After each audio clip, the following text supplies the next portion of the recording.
നമസ്കാരം. പൊട്ടനെ ചട്ടൻ ചതിച്ചാൽ ചട്ടനെ ദൈവം ചതിക്കും എന്നൊരു പഴമൊഴിയുണ്ട്. അതുതന്നെയാണ് ഇന്നലെ ഇന്ത്യ വേഴ്സസ് ഇംഗ്ലണ്ട് മാച്ചിൽ സംഭവിച്ചത്. നമുക്ക് വേണ്ടി ലോകകപ്പ് നേടിത്തന്ന അതായത് ടൂർണമെൻറ്റിലെ താരമായി മാറിയ സഞ്ജു സാംസണെ നൈസായിട്ട് രണ്ടാമത്തെ കളിയിലും അങ്ങ് ഒഴിവാക്കി 15-കാരനായ വൈഭവ് സൂര്യവംശിക്ക് വേണ്ടി. ഞാൻ ചിന്തിച്ചിട്ടുണ്ട്, ഈ ഒരു തഴയിലും ഈ ഒരു തേപ്പ് പരിപാടിയും തുടർച്ചയായിട്ട് സഞ്ജുവിനോട് മാത്രം കാണിക്കുന്നത് എന്തുകൊണ്ടാണ്? എന്തിൻ്റെ പേരിലാണ് ഈ സഞ്ജുവിനോട് മാത്രം ഇവർക്കൊക്കെ ഇത്ര വൈരാഗ്യം? 32 വയസ്സാവാറായി പുള്ളിക്ക്. പുള്ളിയുടെ കരിയർ ഒന്ന് ശ്രദ്ധിച്ച് നോക്കിക്കഴിഞ്ഞാൽ എത്ര കളി പുള്ളി കളിച്ചിട്ടുണ്ട്. അതായത് തുടർച്ചയായിട്ട് കളികൾ അല്ലെങ്കിൽ ആ മാച്ചസ് കിട്ടിക്കൊണ്ടിരിക്കേണ്ട അത്രയും ടാലൻ്റുള്ള സഞ്ജുവിന് യഥാർത്ഥത്തിൽ കിട്ടേണ്ടിയിരുന്നതിൻ്റെ ഒരു 25% മാച്ചസ് കിട്ടിയിട്ടുണ്ടോ? അക്ഷരാർത്ഥത്തിൽ സഞ്ജുവിൻ്റെ കരിയർ BCCI നശിപ്പിക്കുകയാണ് ചെയ്തത്. എന്നിട്ട് ഒടുവിൽ ഇത്രയും ഈ ഒരു പ്രായത്തിൽ 32 വയസ്സിൽ ഗംഭീരമായൊരു കളി, ആ സഞ്ജുവിൻ്റെ കളി കൊണ്ട് മാത്രമാണ് ഇന്ത്യക്ക് വേൾഡ് കപ്പ് കിട്ടിയത്.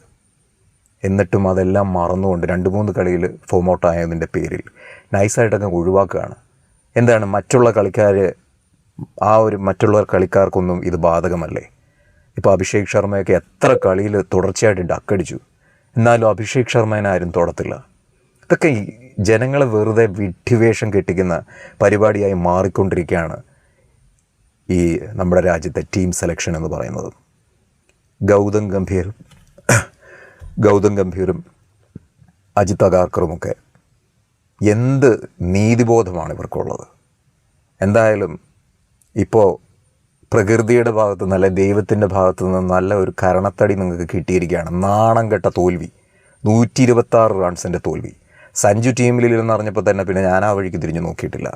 രാവിലെ ചുമ്മാ നോക്കിയപ്പോൾ ആരാ ജയിച്ചതെന്ന് അറിയാൻ വേണ്ടി ചുമ്മാ നോക്കിയപ്പോഴാണ് ദയനീയമായ തോൽവിയാണ് ഇന്ത്യ ഏറ്റുവാങ്ങിയത്. ഇത് നിങ്ങൾക്കൊരു ദൈവത്തിൻ്റെ ഭാഗത്തു നിന്ന് കിട്ടിയ ഒരു തിരിച്ചടിയാണ്.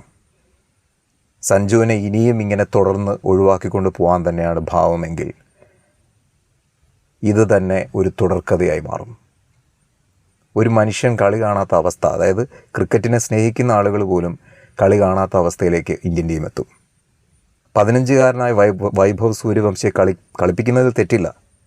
പക്ഷേ അതിൻ്റെ പേരിൽ അതായത് കരിയറിലുടനീളം നീതി നിഷേധമുണ്ടായിരിക്കുന്ന സഞ്ജു സാംസണെ ഒഴിവാക്കുക എന്ന് പറയുമ്പം എത്ര വലിയ ഒരു നെറുകേടാണ് അതെന്ന് മനസ്സിലാക്കാൻ പോലും BCCI ആരുമില്ലേ? എന്തായാലും കൂടുതലൊന്നും പറയാനില്ല. ഈ ഒരു കരണത്തടി കൊണ്ടെങ്കിലും ഇവറ്റകൾക്കൊക്കെ ബോധവും വെളിവും ഉണ്ടാവട്ടെ എന്ന് ആത്മാർത്ഥമായിട്ട് ആഗ്രഹിക്കുന്നു.